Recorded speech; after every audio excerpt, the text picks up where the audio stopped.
Hello, मेरा नाम है यतिन और आप देख रहे हैं कॉमर्स विद यतिन। एंड आज के इस वीडियो में हम कवर करने वाले हैं क्लास 11th अकाउंटेंसी का चैप्टर नंबर 1, जो कि है introduction to accounting. So without any further delay let's begin. तो भैया ये है इंट्रोडक्शन टू अकाउंटिंग। सबसे पहले जानते हैं अकाउंटिंग का मतलब क्या होता है, यानी कि meaning of accounting. Accounting is an art of recording, classifying and summarizing in a significant manner and in terms of money। पैसे के मामले में जब भी रिकॉर्डिंग, क्लासिफाइंग एंड समराइजिंग होती है उसे हम अकाउंटिंग कहते हैं। And interpreting the results thereof, उसके बाद जो रिजल्ट्स निकल कर लाते हैं बैलेंस शीट के फॉर्म में। बिजनेस का जो भी फाइनेंशियल स्टेटमेंट रहता है साल के एंड में, कि पूरा साल बिजनेस ने मॉनेटरी टर्म्स में यानी कि पैसे के मामले में किस तरीके से परफॉर्म करा, ये है मीनिंग ऑफ अकाउंटिंग। अब जानते हैं प्रोसेस ऑफ अकाउंटिंग। आखिर अकाउंटिंग होती कैसे। यहाँ पर एक कोड है जो कि आप याद कर सकते हो, IMRC-SAC, यानी कि identification, measuring, recording, classifying, summarising, analysis, communication. यानी कि आइडेंटिफिकेशन ऑफ फाइनेंशियल ट्रांजैक्शंस, पैसे से रिलेटेड इवेंट हुआ एंड बिजनेस में हुआ तो वो आएगा अकाउंटिंग के अंडर। आइडेंटिफिकेशन हो गया, उसके बाद मेजरिंग करी जाएगी, कितना प्रॉफिट एंड कितना लॉस हुआ। उसके बाद आता है रिकॉर्डिंग, यानी कि इनको लिखना पड़ता है हमें बुक्स के अंदर। उसके बाद आती है क्लासिफाइंग, इनको अलग अलग पार्ट्स में क्लासिफाई करना पड़ता है, प्रॉफिट अलग और लॉस अलग। के बाद आती है समराइजिंग, सबको समराइज वे में लिखना होता है हमें। एंड फिर आता है एनालिसिस, उस रिपोर्ट को एनालाइज करना होता है। एंड फिर आता है लास्ट में कम्युनिकेशन, यानी कि हमें कम्युनिकेट करके लोगों को बताना पड़ता है। उसके लिए होते हैं यूजर्स ऑफ अकाउंटिंग, जो भैया कुछ नहीं, सिंपल सा सिंपल सा प्रोसेस है IMRC-SAC। यहाँ पर हमने बात करी थी ना कम्युनिकेशन की, तो कम्युनिकेशन करेंगे किसके लिए, मतलब किसे मतलब है हमारे अकाउंटिंग इन्फॉर्मेशन से। इंटरनल जो कंपनी के अंदर होते हैं, एक्सटर्नल जो कंपनी के बाहर होते हैं। तो अब बात करते हैं इंटरनल यूजर्स की, जो कि होते हैं owners, management, employees and workers. जो भी ओनर्स रहता है कंपनी के, जो CEO है, CFO है, CTO है, जो भी एकदम टॉप वाली टीम रहती है ना। अब किसी भी कंपनी के सपोज एक मालिक है, उसके नीचे 4 को मालिक और हैं। को मालिक, ये वर्ड बड़ा अच्छा भाई, सब को मालिक, इसको याद कर लेना, आपको फ्यूचर में काम आएगा। पेपर में लिख के आना, मस्त 0 नंबर मिलेगा। सो ओनर्स को जरूरत रहती है इसकी, क्योंकि उन्होंने अपना पैसा लगा के रखा है कंपनी के अंदर और उनके लिए मैटर करता है उनका पैसा, जो भी उन्होंने उसके अंदर इन्वेस्टमेंट करा है। तो इन्हें जरूरत रहती है अकाउंटिंग इन्फॉर्मेशन की, कि पिछली साल हमारी कंपनी ने कैसा परफॉर्म करा पैसे के मामले में, भाई हमारा पैसा डूब तो नहीं जाएगा, हम नुकसान में तो नहीं जा रहे हैं। ये सारी चीजें उनको जाननी होती है। उसके बाद आता है मैनेजमेंट। मैनेजमेंट को क्या मतलब, देखो मैनेजमेंट करता है प्रोडक्ट की प्लानिंग, तो उनको देखना होता है कि पिछले साल पैसे के मामले में कैसा हमारा बिजनेस परफॉर्म करा है, तो उस हिसाब से हम अपने प्रोडक्ट्स को कस्टमाइज करें जिससे कि अच्छी परफॉर्मेंस आए नेक्स्ट ईयर। तो उन्हें भी अकाउंटिंग इन्फॉर्मेशन देखने की जरूरत रहती है। उसके बाद आते हैं एम्प्लॉयज एंड वर्कर्स। उनको क्या जरूरत है, भाई सब अकाउंटिंग इन्फॉर्मेशन की कंपनी कैसी परफॉर्म कर रही है, उनको इसलिए मतलब है जब वो जानेंगे भाई सब कंपनी अच्छा परफॉर्म कर रही है, यानी कि हमारी सैलरी बढ़ने वाली है, एकदम चांदी चांदी होगी। अब आते हैं external users of accounting information. अब आप सोच रहे हो कि भाई सब जो कंपनी के बाहर के लोग हैं उनको क्या जरूरत हमारी अकाउंटिंग इन्फॉर्मेशन की, कंपनी के अंदर की जो अकाउंटिंग इन्फॉर्मेशन है बाहर के लोगों को क्या जरूरत है। तो देखो हम आपको बताते हैं, एक एक करके बताते हैं। सबसे पहले आते हैं बैंक्स एंड फाइनेंशियल इंस्टीट्यूशंस। जो बैंक होती हैं बिजनेसेस को लोन देती हैं, तो बैंक के लिए जानना जरूरी है कि ये जो कंपनी है हमारा लोन चुका पाएगी कि नहीं। अगर कंपनी जो प्रॉफिट में जा रही है, अच्छा खासा उनकी फाइनेंशियल कंडीशन है, तो बैंक के पास श्योरिटी है कि हाँ ये लोन टाइमली चुका देंगे। लेकिन अगर उनकी फाइनेंशियल कंडीशन अच्छी नहीं है एंड वो बहुत घटिया उनकी परफॉर्मेंस चल रही है, तो बैंक भी सोचेगी यार लोन दे के ना दे, हमारा फंस तो नहीं जाएगा पैसा, इसलिए ज़रूरी रहता है। उसके बाद आते हैं इन्वेस्टर्स एंड पोटेंशियल इन्वेस्टर्स। जिन इन्वेस्टर्स ने कंपनी के अंदर पैसा लगा के रखा, उनको ये जानना होता है अगर कंपनी अच्छा या बुरा कैसा परफॉर्म कर रही है फाइनेंशियली, जिससे कि उन्हें पता चलता रहे कि हमारा पैसा कब ऊपर जाने वाला है और कब नीचे जाने वाला है। एंड पोटेंशियल इन्वेस्टर्स यानी कि जो पैसा इन्वेस्ट करने की सोच रहे हैं कंपनी के अंदर, वो भी जानने में इंटरेस्टेड रहते हैं, क्योंकि उनका भी उसी हिसाब से तो इन्वेस्ट करेंगे ना। कोई कंपनी बढ़िया फाइनेंशियली परफॉर्म कर रही होगी, मस्त एकदम ग्रो कर रही हो, तो पैसा डाल देंगे उसके अंदर, और नहीं कर रही होगी तो भैया दूर भाग लेंगे। उसके बाद आते हैं क्रेडिटर्स जो कंपनी को लोन देते हैं, बैंक भी देते हैं लोन, क्रेडिटर्स भी देते हैं। तो क्रेडिटर्स के लिए भी यही जानना जरूरी रहता है कि ये लोन हमारा जो पैसा हमें ना उधारी पर दे रहे हैं वो इसको चुका पाएंगे कि नहीं, इसलिए ज़रूरी है। उसके बाद आते हैं government and it's authorities. Government जानने में इंटरेस्टेड रहती है कि जो कंपनी है ये फाइनेंशियली कैसा परफॉर्म कर रही है, हमारे देश की इकोनॉमी को ऊपर लेके जा रही है या फिर नीचे लेकर जा रही है, और टैक्सेस वगैरह अच्छे से पे कर रहे हैं कि नहीं कर रहे हैं, टैक्स की चोरी तो नहीं कर रहे हैं, 2 नंबर का काम तो नहीं कर रहे हैं। ये सारी चीज़ें जानने के लिए गवर्नमेंट भी इंटरेस्टेड रहती है कंपनियों का जो अकाउंटिंग इन्फॉर्मेशन है उसको देखने में।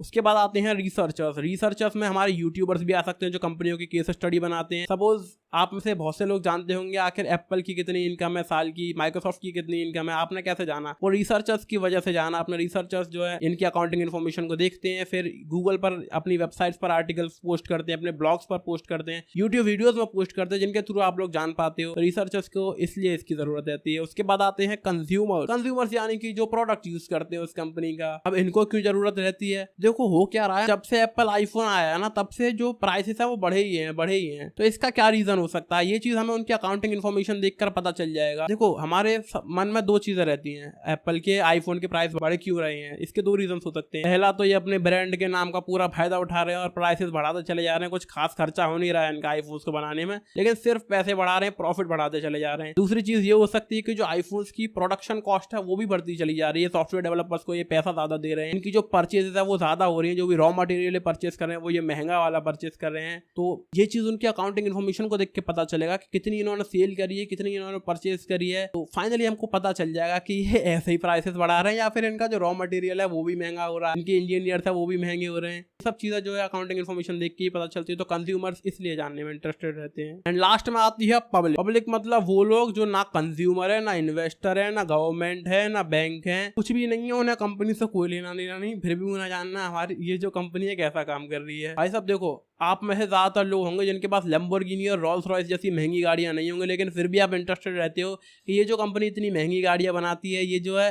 कितना पैसा कमाती होगी, आखिर ये कंपनी कितनी अमीर है। तो ये भी हम जैसे लोग जानने में इंटरेस्टेड रहते हैं। तो अब कुछ लोग कंफ्यूज रहते हैं कि अकाउंटेंसी और अकाउंटिंग में क्या डिफरेंस है, अकाउंटिंग क्या है और अकाउंटेंसी क्या है।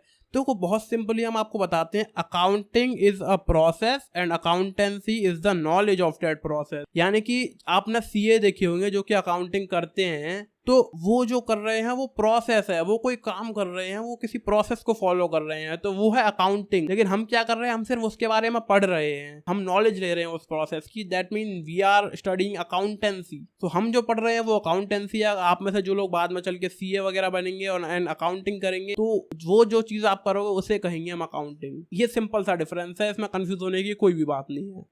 बात है qualitative characters of accounting information. इसमें देखो 4 वर्ड्स होती हैं, RRUC, reliability, relevance, understandability and comparability. ये है कैरेक्टर्स ऑफ अकाउंटिंग इन्फॉर्मेशन। ये जो अकाउंटिंग इन्फॉर्मेशन है वो किस तरह की होनी चाहिए, इसमें जरूरी चीजें क्या होनी चाहिए। सबसे पहले रिलायबल होनी चाहिए, यानी कि उसके ऊपर रिलाय किया जा सके, उसके ऊपर डिपेंडेंट रहा जा सके। कोई भी कंपनी की अकाउंटिंग इन्फॉर्मेशन अगर हम देख रहे हैं उसके बारे में जो है बिल्कुल सही होनी चाहिए, ये नहीं कि कुछ झुल झाल होकर रखा उसके अंदर। उसके बाद दूसरी चीज आती है रेलेवेंस, यानी कि जो अकाउंटिंग इन्फॉर्मेशन है वो रेलेवेंट होनी चाहिए। ये नहीं कि कुछ भी ऊटपटांग लिख के रखा है, कंपनी के बारे में प्रॉपर्ली उसी कंपनी के बारे में होना चाहिए। ये नहीं कि इधर उधर से उठा के चीजें अगर लिख रखी है उसके अंदर। उसके बाद तीसरा है अंडरस्टैंडेबिलिटी, वो जो अकाउंटिंग इन्फॉर्मेशन है वो क्लियरली अंडरस्टैंडेबल होनी चाहिए। जो कोई भी कंपनी है, किसी भी कंपनी की मैं अकाउंटिंग इन्फॉर्मेशन देखूं तो मैं उस चीज को समझ पाऊं, ये जो है जरूरी होता है अकाउंटिंग इन्फॉर्मेशन के अंदर। अगर वो अंडरस्टैंडेबल ही नहीं है, हमने अपने अलग अलग हिसाब लगा के रखे हैं भाई साहब, अभी कहीं कुछ वर्ड लिख रहा है, कहीं कुछ फॉर्मूला लग रहा है ऊटपटांग तरीके का जो पल्ले ही नहीं पड़ रहा है, तो उस अकाउंटिंग इन्फॉर्मेशन का कोई फायदा नहीं है। वो क्वालिटेटिव कैरेक्टर्स को क्वालिफाई नहीं करती है एंड वो गलत मानी जाएगी। उसके बाद चौथा होता है कंपेरेबिलिटी, यानी कि कंपेयर करी जा सके। ये नहीं हो कि हमने इस साल अकाउंटिंग अलग तरीके से करी है, पिछली साल कुछ अलग तरीके से करी थी, ये चीज जो है बिल्कुल गलत मानी जाएगी, क्वालिटेटिव कैरेक्टर्स के अंदर फॉल नहीं करती, जो कि सही नहीं है भाई साहब, कोई मतलब नहीं है ऐसी अकाउंटिंग का। अब आती हैं ब्रांचेस ऑफ अकाउंटिंग, यानी कि अकाउंटिंग के क्या क्या ब्रांच रहती हैं। तो देखो सबसे पहले होती है फाइनेंशियल अकाउंटिंग, दूसरी कॉस्ट अकाउंटिंग, तीसरी है मैनेजमेंट अकाउंटिंग। यही 3 तरह की अकाउंटिंग जो है हम इस साल पढ़ रहे हैं। Social accounting and tax accounting, ये सब जो हम आगे पढ़ने वाले हैं इस साल, सिर्फ यही 3 है। फाइनेंशियल अकाउंटिंग यानी पैसे से रिलेटेड, वैसे अकाउंटिंग होती ही पैसे से रिलेटेड है, मतलब पैसे का मामला जहां आ जा वहीं अकाउंटिंग है। और कॉस्ट अकाउंटिंग होती है कॉस्ट से रिलेटेड, प्रोडक्ट की कॉस्ट से रिलेटेड जो अकाउंटिंग रहती है उससे हम कहते हैं कॉस्ट अकाउंटिंग। फिर आती है मैनेजमेंट अकाउंटिंग, यानी कि मैनेजमेंट को जो चीजें असिस्ट करती हैं अकाउंटिंग की, जो भी अकाउंटिंग इन्फॉर्मेशन की जो भी पार्ट मैनेजमेंट को असिस्ट कर रहा होगा उसे हम कहेंगे मैनेजमेंट अकाउंटिंग। उसके बाद आते हैं अगले पेज पर जो कि है ऑब्जेक्टिव्स ऑफ अकाउंटिंग, यानी कि इसका लाइक फायदे क्या हैं, क्या जरूरतें हैं इसकी, क्या ये काम करती है अकाउंटिंग। देखो, मेंटेनिंग अकाउंटिंग रिकॉर्ड्स, जो भी रिकॉर्ड्स रहते हैं कंपनी के फाइनेंशियल, वो सब मेंटेन रहते हैं एंड बाद में चल के यूज कर सकते हैं हम उन्हें। कभी भी हमें अपना कंपनी का पास्ट वास्ट देखना हो या फिर अकाउंटिंग इन्फॉर्मेशन जो यूजर्स को प्रोवाइड करनी है उसके लिए जरूरी रहता है ये मेंटेनिंग अकाउंटिंग रिकॉर्ड्स। तो ये ऑब्जेक्टिव है इसका। दूसरा है डिटरमाइनिंग प्रॉफिट एंड लॉस, पता चल जाएगा कंपनी ने किस चीज में प्रॉफिट कमाया एंड कहां पर लॉस गवाया। एंड फिर आती है determining financial position. Financial position जो है कंपनी की एग्जैक्टली पता चल सकती है, कोई भी लाइक फर्म है तो पता चल जाएगा हमें कि पोजीशन क्या चल रही है इस समय, कितने ये पानी में है। फिर आता है फैसिलिटेटिंग मैनेजमेंट, यानी कि मैनेजमेंट को फैसिलिटेट करना, मदद करना मैनेजमेंट की, उसको अच्छे से संभालने में अपने काम को। तो वो आपको ना अकाउंटेंसी में एक चीज देखने के लिए मिलेगी, आपको काफी सारी चीजें जो है सिमिलर सी लगेंगी, क्योंकि फैसिलिटेटिंग मैनेजमेंट में 2 से 3 बार और पहले ही बोल चुका हूँ इसी सिंगल चैप्टर के अंदर। तो ये जो आपको कई बार मिलेगा ये तो ऐसे ही है, ये तो ऐसे ही चलता है, चीजें जो है सिमिलर सी रहती हैं, क्योंकि अलग अलग तरीके से बहुत जोरदार तरीके से गहराई में घुस के हमारे लिए एक्सप्लेनेशन दिया गया एनसीईआरटी के अंदर, जिससे कि हम बहुत अच्छे से समझ सके इस चीज को। तो चीज बहुत सिंपल है, आपको भले ही लिख रहा होगा भाई साहब पहला चैप्टर 27 पेज का एनसीईआरटी में, लेकिन इतना कोई भारी चीज नहीं है ये थोड़ा सा समझना है, इजी और व्हाट। फिर है providing accounting information to users. देखो मैं पहले भी कह चुका हूँ providing accounting information to users, फिर आ गया तो यही वाली बात है, कुछ कुछ बेसिक 4-5-6 चीजें हैं जो अगर आपको पता चल गई तो आप सीख गए भाई साहब अकाउंटिंग। मतलब शुरुआत के 3-4 चैप्टर तो पढ़ लिया आपने, आप बस कुछ कुछ चीजें जान जाओ। एक इस चैप्टर का पहला पार्ट है, एक और दूसरा पार्ट होगा, उसे देख लेना, ये समझ लो आपके 4 चैप्टर खत्म। क्योंकि सब में भाई साहब सेम चीज है, जितना मैंने पढ़ा है ना सब सिमिलर लगता है यहाँ पर, कुछ कुछ चीजें आप गहराई से जान जाओ, दैट्स इट। उसके बाद है प्रोटेक्टिंग बिजनेस एसेट्स। एसेट्स क्या होते हैं, लायबिलिटीज क्या होती हैं, ये सब आप आगे वीडियो में जानोगे। इस वीडियो में तो खैर हम क्या ही बताएंगे आपको, आगे के चैप्टर्स में आपको पता चलेगा एंड कुछ लोग तो जानते भी होंगे। तो आगे बढ़ते हैं। उसके बाद आते हैं फंक्शंस ऑफ अकाउंटिंग। देखो फिर सेम सी चीज आ गई यार, क्या अंतर है ऑब्जेक्टिव और फंक्शन में? मतलब अंतर है लेकिन उतना बहुत ज्यादा अंतर नहीं है, तो मैं पहले ही बोल चुका हूँ आपको, कुछ चीजों को डीपली समझ लो, चैप्टर खत्म, अकाउंटेंसी खत्म पूरी मैं कहता हूँ। तो यहाँ पर भी सेम चीज आ जाती है, maintaining systematic accounting record, preparation of financial statement यानी कि बैलेंस शीट बनाना, और फिर आता है असिस्टेंट टू मैनेजमेंट, फिर 5वीं बार बोल रहा हूँ इस वीडियो में। फिर आता है मीटिंग लीगल रिक्वायरमेंट्स, हमने पहले ही बोला था, जो यूजर्स रहते हैं अकाउंटेंसी के, आई मीन अकाउंटिंग के, गवर्नमेंट जो होती है वो क्या जानना चाहती है भाई सब, मीट करती है कि नहीं ये लीगल रिक्वायरमेंट्स को, ये फंक्शन है इस अकाउंटिंग का। इसके बाद आता है कम्युनिकेटिंग फाइनेंशियल इन्फॉर्मेशन, ये भी मैं तीसरी बार बता रहा हूँ। फिर आते हैं एडवांटेजेस ऑफ अकाउंटिंग, इनके क्या क्या फायदे हैं। देखो फाइनेंशियल इन्फॉर्मेशन अबाउट बिजनेस, ये भी मैं आपको तीसरी बार बता रहा हूँ, ठीक है। आता है असिस्टेंस टू मैनेजमेंट, ये मैं आपको 6ठी बार बता रहा हूँ। फिर आती है रिप्लेसेस मेमोरी, ये मैं आपको पहली बार बोल रहा हूँ, लेकिन ये बड़ी ऑब्वियस सी चीज है, आपको दिमाग में याद रखने की जरूरत नहीं पड़ेगी। आप सब कुछ रिकॉर्ड करके रखोगे, सब कुछ समराइज करके रखोगे, मामला सेट रखोगे अपने बुक्स के अंदर या फिर अपने कंप्यूटर के अंदर। फिर आता है फैसिलिटेट्स कंपैरेटिव स्टडी, मैंने ये भी आपको पहले ही बताया था भाई सब, कंपेरेबल होनी चाहिए जो इन्फॉर्मेशन है अकाउंटिंग की। फिर आता है facilitated settlements of tax liability, ये भी वही गवर्नमेंट से रिलेटेड मामला हो गया। फिर आती है फैसिलिटेट लोन्स, ये बैंक से रिलेटेड हो गया। फिर आता है एविडेंस इन कोर्ट। फिर आता है फैसिलिटेट सेल ऑफ बिजनेस, ये मैनेजमेंट को मदद करती है। उसके बाद आता है assistance in the event of insolvency, यहाँ यानी कि जहाँ पर भी कहीं पर भी कोई दिक्कत आ जाए पैसे के मामले में, कहीं पे हम अटक रहे हो, समझ ना पा रहे हो कि प्रॉफिट हुआ था कि लॉस हुआ था, और पैसे के मामले में मतलब हम कहीं पर भी अटक गए ना बस बिजनेस में, ये मान लो हमें कुछ पल्ले नहीं पड़ रहा, तो अपनी बुक्स उठा के देखो, बढ़िया खोलो